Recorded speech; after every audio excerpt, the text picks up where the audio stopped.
our next speaker, and we're really honored that he also made his way from the United States of America to be with us already for a lecture tour through Europe, and now here with us in the European Parliament in Strasbourg, Dr. David E. Martin. He's the founder and chairman of MChem International, Rasa Energy, and is a Baton Fellow of the University of Virginia. His experience includes founding the first medical device clinical trial center at UVA, while on the medical school faculty in radiology and orthopedic surgery. His work with global investigation of biological and chemical weapons was done through his company Mosaic Technologies, in which he led numerous defense to civilian technology transfer programs with the world's largest companies and countries. His work includes publications and academic appointments in medicine, law, and economics. His firm MChem was responsible for leading investigation and supporting prosecution of some of the largest financial frauds in the U.S. history as a contractor for the U.S. Treasury. David E. Martin will summarize the most critical points of WHO as an organization that is not serving the health of the people, but is driven by the business interest of its sponsors. Well, the translators are gone, and the live stream is waning, which means that if we just listen to my colleague Matthias, the best thing in the world would be to leave it to you, the people. Now it's up to you to share what clearly, based on the cavernous emptiness we see in all of these spaces, is only going to be heard if you share it. So it feels very appropriate that I should be the one with the quietest voice. But let's let that lion roar, shall we? I'm done talking about COVID, and I'm done talking about SARS-CoV-2, and I'm done for a very simple reason. For 110 years, we, the people of the world, have been lied to. We're a group of very small number of criminal industrial conspirators decided to subordinate the entirety of the human population for the purpose of their sinister plans to enrich themselves while impoverishing and killing the rest of humanity. And I'm done being polite. We've long passed polite. When the words acceptable death rate become part of an industrial norm, we have lost the plot of humanity. And that's not my words. Those were the words of the World Health Organization and of Pfizer and of Moderna when they were given the authorization to begin the process of killing human beings in the interest of advancing their goals. Next slide. And I'm also not going to sugarcoat this. This is a criminal cartel. We are acting as though there's some sort of redeemable quality somewhere in some esoteric layer that somehow or another the World Health Organization must have some salutatory benefit. Well, I'm going to tell you, since its formation in the 1940s, the World Health Organization has been nothing more than a criminal cartel that has a sole and singular intent. And I will show you the document that proves what I'm saying. This is not an allegation. This is actually provable by their own words in their own hand. And they use a four-step process to execute every one of their nefarious plans. They begin by planning an exercise, then they go to the business of funding that exercise, then they create the rationale for the thing that they're going to do, and then they deploy and profit from it. And in violation of 15 U.S. Code Section 19, which for those of you listening, coincidentally started with the Clayton Act in the same year that the World Health Organization in the United States, 1913, the same year the World Health Organization's progenitors also started. So I find it fascinating that we passed the Clayton Act in 1913 and we set in motion 110 years ago the criminal conspiracy which we now call the World Health Organization. 110 years later. And in violation of TIFU, or TEFU, I don't even know how to say it, the TFEU, the treaty allegedly for the functioning of the European Union, which I think needs to now be called the Treaty for the Dysfunctional European Cabal, Article 101 unambiguously lays out the conditions that this was never a public health anything. It was racketeering for the purpose of instilling terror to adapt the behavior of a population. Period. That's what it was. That's what it always was. And we can come up with every theoretical argument we want to make about things, but the problem, even with the theory that we had an outbreak of something, is falsifiable for the data from Zurich that shows us that in the year of the death pandemic of the globe, life insurance companies paid $30 billion less in claims. Now, if there's a medical professional or a social professional or anybody else who wants to debate that we could develop a virus cunningly that could find out your bank account, your insurance policy statements, and whether you're paid up on your premiums, that's a big ask. It turns out that the data is unambiguous. We did not have a pandemic, we had genocide. And we need to call it what it is. Next slide. When I say we planned it, let's make sure we understand exactly the not-so-fine print of the fine print. And I want to call your attention first to the right-hand column of this slide. This is the 2011 data that the World Health Organization, the Wellcome Trust, PATH, and the Gates Foundation did on their wonderful worldwide program for a malaria vaccine for children under the age of 6 months of age. And in their clinical trial, it's helpful to point out that they murdered 66 children in the vaccine group and then cunningly used the term control for a control group in which they murdered 28 children. Now, the reason I said murdered and the reason why I use that term is because it's exactly what it was. Because it turns out that this control group was not a saline injection. It was not some sort of innocuous, innocent thing. It was actually a cocktail of other known pathogenic disease-carrying injections. The control group was known to kill people, and the experimental control group was actually theoretically maybe going to kill people. And what we did was we actually went ahead and murdered them all. And cunningly, under Article 5, Section 13, which I've put on this slide, I want you to understand why I said, at its formation in 1947, when the WHO was funded and founded, it was funded and founded by people intent to commit a crime because of their own language.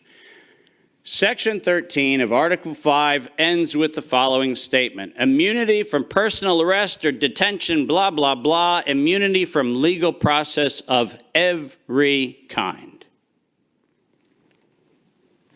Now, if you didn't intend to commit a crime, why would you need to give yourself permanent and absolute immunity from every form of prosecution, and it's worse, even investigation for prosecution of every kind? People sit there and pretend, well, that's like diplomatic immunity. Do you realize this isn't even meeting the standard of diplomatic immunity? This is a criminal organization who set in motion their own law to protect themselves against crimes they knew they were going to commit. And when I say they knew they were going to commit, I mean they knew it, because their first Director General, none other than Dr. René Sand, who happened to be in the hospitality of the Germans in Dachau in 1940 earlier, in 1947, mysteriously, with the largesse of the Rockefeller Foundation, was nominated to become the first Director General of the WHO. And within 5 short years, René Sand decided to authorize the real purpose of the WHO in writing by then Director General Dr. Brock Chisholm, who advocated for population control as its primary objective. Does that sound like public health to anyone in this room? This is not public health. This is the advancement of the same genocidal program that began with the Carnegie Foundation's funding of the eugenics office at Cold Spring Labs in the United States in 1913 under the philanthropy of Andrew Carnegie. People, stop fooling yourself. We debate the leaves on the tree of what we call this pandemic thing, but we're not going to the root. This was an organized crime, racketeering entity set up to give itself first absolute immunity and then execute its plans to make sure it controls who lives, who dies, and who gets any chance at life. And if you think that I am somehow inflating numbers, let me be unambiguous. Under every treatment of tax provision, if I were to tell you that there is an 88% controlling interest of any organization, you might conclude that that actually aggregates into a controlling interest. And it turns out that if we look at the foundation donations to the World Health Organization, 88% of those come from a single organization, the Gates Foundation. That constitutes a violation of every competitiveness law in Europe and every competitiveness law in the United States. This is absolutely not only not an independent, charitably funded donation, but more importantly, under the tax laws on both sides of the Atlantic, this constitutes directed donations which specifically are forbidden and do not have any place anywhere in the Charter of the World Health Organization or any of the UN-affiliated organizations. When I say this is a crime, I mean it's a tax crime, a racketeering crime, a money laundering crime, and now the crime of racketeering leading to murder and global terrorism. Next slide. I told you that the second thing after they plan it is they fund it. And why don't we use the criminals' language in their own words, because it's the best way to say it. When they actually planned the release of the use of a biologically modified chimera associated with the model derived from coronavirus, they actually said the following: to sustain the funding base beyond the crisis, we need to increase the public understanding for the needful medical countermeasures, such as a pan-influenza or pan-coronavirus vaccine. Now, let me pause for just one moment and remind you that the crisis that they were speaking of was a crisis of diminishing funding. There was no health crisis. This was a crisis of their coffers were starting to run dry. That's the crisis. And let's read on. A key driver is the media, and the economics will follow the hype. We need to use that hype to our advantage to get to the real issues. Investors will respond if they see profit at the end of the process. That is officially the statement made by the conspiratorial cabal that by that time was the decade of vaccines put in motion in 2011 by the Global Preparedness Monitoring Board of the World Health Organization, and it was the funding base for Peter Daszak's partnership with the chimeric production of pathogens both in North Carolina and in Wuhan. So don't tell me that we have to do an investigation into where this came from. The criminals have admitted to it in their own words. Next slide. And now we get the fun one that no one in Congress is willing to address, which is the elephant in the room. On October the 21st, 2014, despite the multiple conversations between Senator Rand Paul and Anthony Fauci, where we've been told that Rand Paul has done everything he can to put Fauci on the ropes, he has had in his possession the letter that you see on the left. And it is the letter, conveniently on NIAID letterhead, sent to the University of North Carolina, Chapel Hill, which unambiguously states that during the gain-of-function moratorium, which, by the way, if we use the word moratorium, feels like that means you're supposed to stop. Why don't we go ahead and look at two pieces of this letter. First, the second bullet under Project 1, which, by the way, was not part of the original grant. This was to look at the novel functions of the virus pathogenesis in vivo. You know what that means? In living systems. The grant was supposed to be clinical simulations and models, but this grant was modified with this letter to say we were going to authorize gain-of-function research during the moratorium in living systems. And then we love the last paragraph of this letter, which conveniently says, as your grant is currently funded, this pause is voluntary. How many times have you met a voluntary moratorium? And the best part about it is that if we look at the very last line, or continue to conduct the applicable gain-of-function research until the end of the currently active budget period. But here comes the problem. You know who is supplying the budget? An indefinite term, unlimited amount contract from DARPA and from NIH. Isn't it convenient to have a perpetually funded project that needs to stop when the money runs out, when you find out that there is no point where the money runs out because there is no end to the thing that has no end? And lest you think that I'm making an allegation, which I'm not, I'm making an accusation. Let's be clear. And there's a big difference. I'm not alleging anything.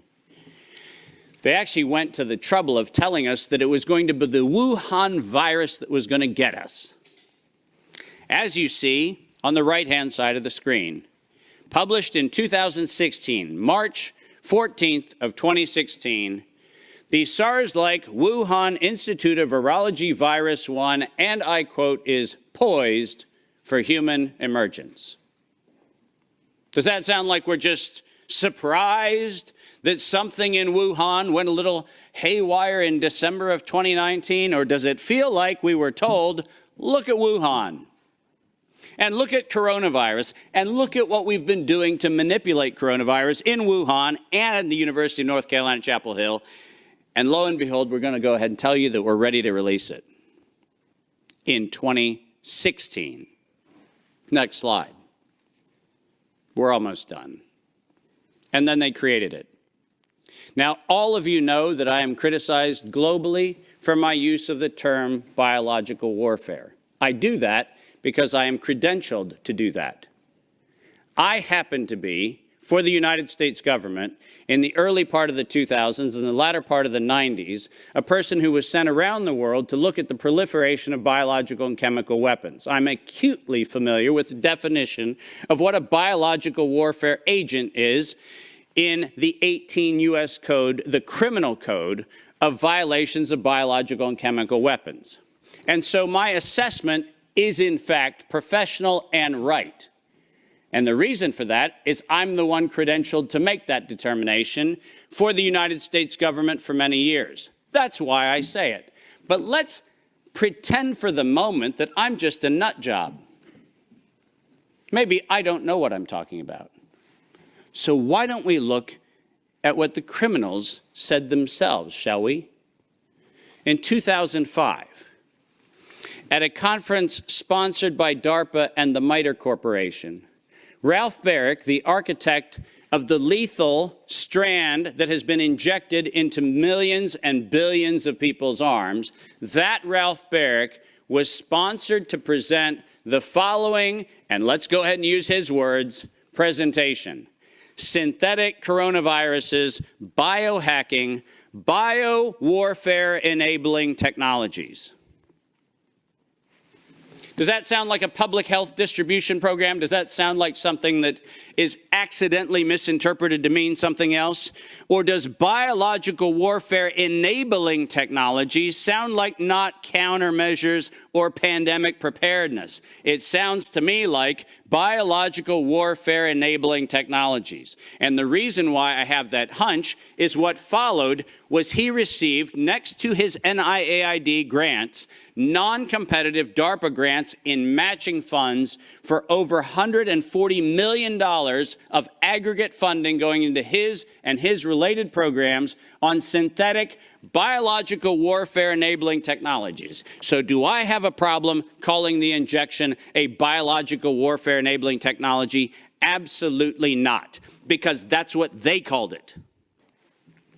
And we know that they knew they called it that on September 18th, 2019. Because on September 18th, 2019, the racketeering, co-conspiring cabal of interlocking directorates, also known as the World Health Organization, said that they were going to conduct an experience for the world that was going to be a rapidly spreading pandemic due to a lethal respiratory pathogen. The lethality in that statement is the problem. They didn't say we're going to maybe get a little bit of sniffles going around. They said we were going to actually have the promulgation of a deadly agent. And the stated reason, in September 2020, the progress indicator is that the world would accept a universal vaccine. Not, we'll look at other options of treatment. Not, we'll have a look at what might be early intervention, as Dr. McCullough has so clearly advocated for in many, many, many instances. Not that. We stated on September 18th, 2019, we were intending to kill. And we were intending to kill to create the fear that would drive people to accept something that without coercion, no one would have accepted. And that's published by the criminal racketeers. Next slide, and there's only 2 to go if you're following. Deploy and profit from it. We were told investors will respond if they see profit at the end of the process, and lo and behold, guess what they saw? Profit at the end of the process. 2022, $100 billion for Pfizer of public funds. Moderna, after lying to the Congress in October of 2020 when they were asked to actually verify whether NIAID was promoting an injection that would enrich NIAID, where Anthony Fauci and the entire team at NIH said that they had no financial interest in their recommendation, they receive a back payment royalty of $400 million for the first payment of the royalty. $400 million. More than any Institute of Health has ever received in a single payment for a single invention in the history of American medical research. And lo and behold, what do we receive after that? A request from the World Health Organization to expand its budget by 11% to make sure that the people who profited from it donate to it. And guess what they just did? They laundered the money right back. That's what they did. Next, and now you get the final slide. This is not a public health crime. This is actually not a constitutional crime. This is a criminal act done by a criminal institution established to enable criminal behavior since its foundation in 1947. That is what this is. And we should not be debating the merits of democracy or liberty or anything else, as irrational as that would be if we stood at a bank robbery and debated the merits of printing dollar bills. The problem is not the dollar bills, it's the bank robber. And the problem here is not health, and it's not public health, and it's not the suppression of information and the suppression of dissident views and the absolute unconscionable treatment of physicians around the world and academicians around the world who spoke out against this. That's not the crime. The crime is that we had criminal racketeers who conspired and developed a, quote, emergency. The same criminal racketeers planned, manufactured, and did all agency capture to make sure that you were told that you would use terms that they tell you to use: vaccine, face mask, health, social distancing, none of which had ordinary use definition. So we just used them. Criminal racketeers price fixed with interlocking directorates where known competitors came together and fixed prices in direct collusion, in violation of both European Union standards and in violation of both the Sherman and the Clayton Act in the United States. These were crimes. It was organized crime, and we should treat it as such. Criminal racketeers publicly lied under oath. And this resulted in the death and destruction of liberty, and most importantly, the death and destruction of the integrity of well-meaning people who sit here today doing everything they can within their power to try to treat the calamities created by this catastrophe. I will not for a moment denigrate the multiple contributions of amazing academic and medical professionals who've tried desperately to step into the gap and stop the corrupt outcomes of these crimes. But I will, without doubt, say the following. Until we treat this as a criminal conspiracy of criminal racketeers resulting in global terrorism for the purpose of profiteering and murder, until we have that conversation, we're having the wrong conversation. Because we are not here to debate the merits of a modified agreement for a criminal racketeering organization. We are here to end the criminal organization itself. This is my call to every single person on this planet. Don't just limit the power of the WHO. Destroy the WHO. Thank you very much.